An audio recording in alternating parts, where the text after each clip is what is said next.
안녕하세요, 홍동호입니다. 오늘 방송은 인서울대학의 언어인문 모집 단위입니다. 이제 2022학년도 수능 성적이 발표되었습니다. 수능 성적 발표 이후에 많은 수험생과 학부모님들의 요구에 따라서 이번 방송부터는 2022학년도 수능 성적에 맞추어 홍동호 입시톡에서 분석한 2022 예상 점수를 공개합니다. 정시 지원 시나리오 작성에 참고하시면 좋겠습니다. 먼저 대학별로 해당 모집단위 보시겠습니다. 언어인문 계열 모집 단위입니다. 가천대 가군, 단국대 죽전, 가나 다군, 명지대 나군, 서울 과기대 가군, 세종대 나군, 한양대 에리카 가 나군에서 모집을 하고 있습니다. 대부분 대학이 학과별 모집을 하고 있습니다. 그러나 명지대와 세종대는 학부 모집을 하고 있다는 점 유의하시기 바랍니다. 명지대에서는 어문학부에서 국어국문, 중어중문, 일어일문, 영어영문, 아랍지역, 인문학부에서 사학, 문헌정보, 미술사학, 철학을, 세종대는 국제학부에서 영어영문, 일어일문, 중국 통상을 모집하고 있다는 점 유의하시기 바랍니다. 이렇게 학부 모집을 하게 되면 사실상 커트라인에 일정한 영향을 줄 수 있으므로 그 점에 유의하시기 바랍니다. 이번 방송에서 가장 주의 깊게 보셔야 되는 내용들이 있습니다. 첫 번째로 나의 수능 성적에 가장 유리한 대학은 어디일까에 대해서 확인하셔야 됩니다. 다음으로 3개년의 합격자들의 성적 추이가 어떻게 변하고 있는지 그 부분 또한 굉장히 중요하죠. 그리고 이번 방송부터 바로 이번 공개된 2022학년도 수능 성적에 맞추어서 어느 정도의 성적인지 확인하시기 바랍니다. 그리고 가장 중요하게 생각하셔야 될 것은요, 바로 2022학년도 정시 모집에서 커트라인에 영향을 주는 요인들이 무엇이 있는지 바로 그 점에 주의해서 방송을 들으시면 좋겠습니다.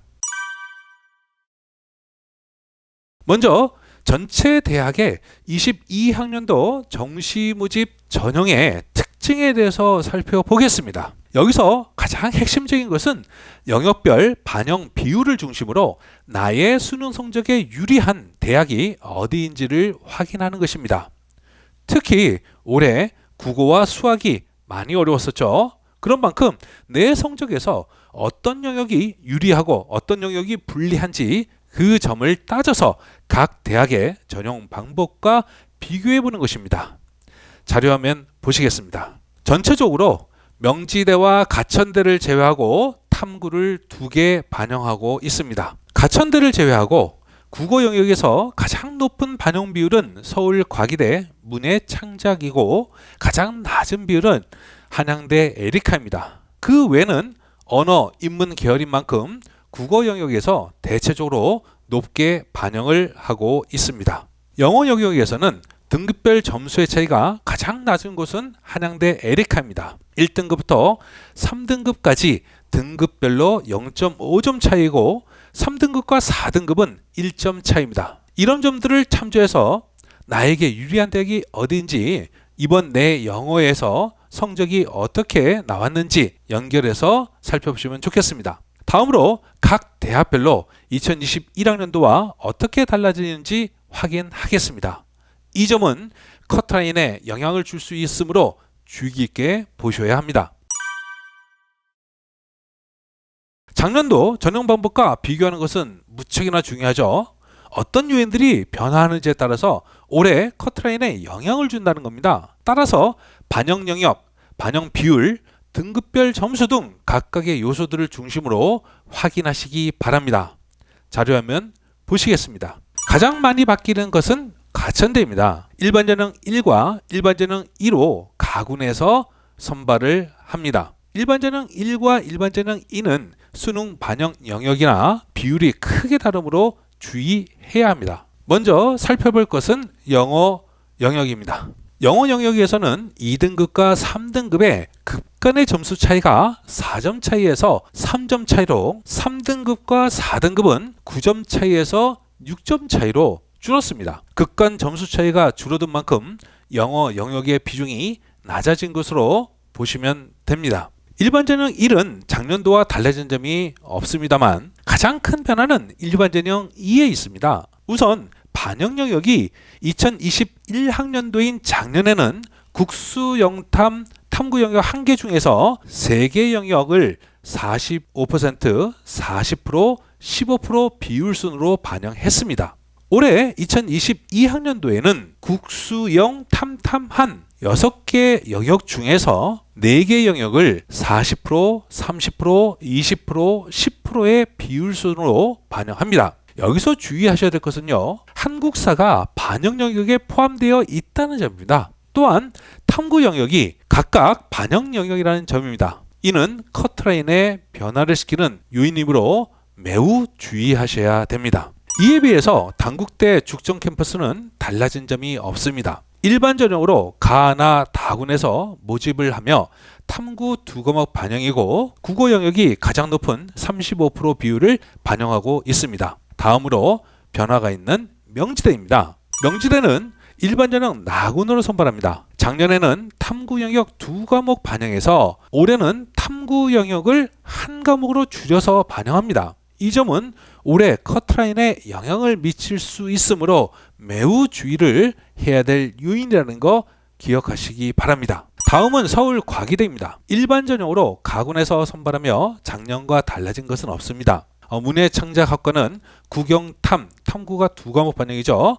3개 영역만 반영한다는 점만 유의하시면 됩니다. 이번엔 일반 학생 전형으로 나군에서 모집하는 세종대입니다. 작년도 국수나 영사, 사회 2과목 반영해서 올해 국수, 영탐, 탐구 2과목 반영으로 반영 영역을 바꾼 것은 그냥 수능의 영역 변경에 따른 변화일 뿐 커트라인에는 큰 영향은 없을 것으로 분석됩니다. 그러나 탐구 영역에 100분위 반영해서 변환 표준 점수를 반영한다는 거, 작년에는 100분위를 반영했지만 올해는 변환 표준 점수를 반영합니다. 이 점은 100분위는 1점 차이지만 변환 표준 점수는 소수점 0.56점 차이이기 때문에 탐구 영역에 대한 비중이 약간 줄어들었다 라고 생각하시면 됩니다. 그리고 영어 영역에서 등급별 반영 점수가 바뀌었습니다. 여기서 주목할 것은 반영 점수가 약 2배로 높아진 것이 아니라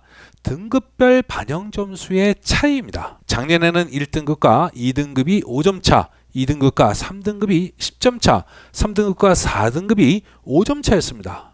그러나 2022학년도 올해는 1등급과 2등급이 5점 차, 2등급과 3등급이 5점 차로 바뀌었다는 거, 오히려 3등급과 4등급이 10점 차이로 바뀌었다는 점, 이 점에 유의하시기 바랍니다. 3등급의 점수가 높아진 만큼 영어 반영 영역의 비중이 조금 낮아졌다라고 보시면 됩니다. 이제 마지막으로 일반 전형으로 가군과 나군에서 모집하는 한양대 에리카입니다. 수능 영역 변경에 따라서 반영 영역이 변경하였고 작년에 제2외국어 한문 성적을 사회탐구 영역 1과목과 대체할 수 있었습니다. 그러나 올해는 대체할 수 없다는 점만 변경되었다는 거 유의하시기 바랍니다. 지금까지 전형 방법에 대해서 살펴보았습니다. 가천대, 명지대, 세종대, 한양대 에리카에서 올해 커트라인에 영향을 줄 수 있는 변화가 있으므로 주의하시기 바랍니다. 자, 이제는 각 모집 단위의 2019, 2020, 2021 3개년 합격 점수 추이와 올해 2022학년도 수능 점수로 환산한 예상 점수를 공개합니다.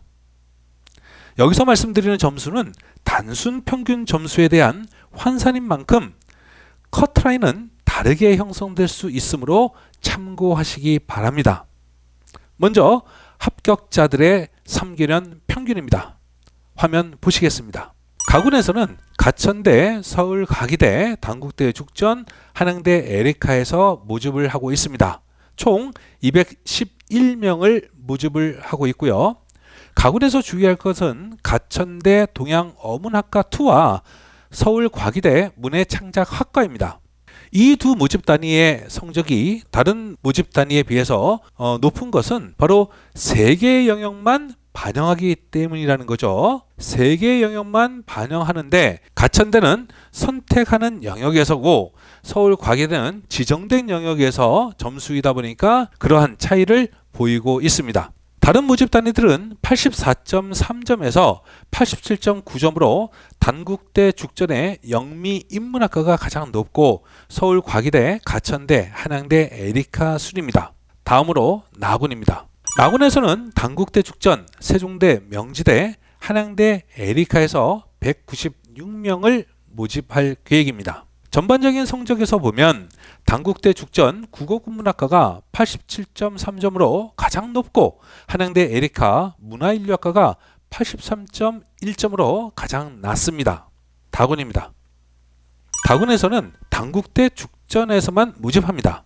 사학과 철학과에서 34명을 선발할 계획입니다. 사학과 철학과의 평균 점수가 근소한 차이를 보이고 있습니다.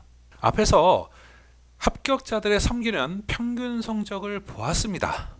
자, 이 3개년 평균 성적은요, 나의 성적의 대략적 위치를 파악할 수 있는 굉장히 중요한 정보죠. 특히 다음에 보시는 3개년간의 2019, 2020, 2021학년도 정시에서 합격자들의 평균 성적이 어떻게 변화되는지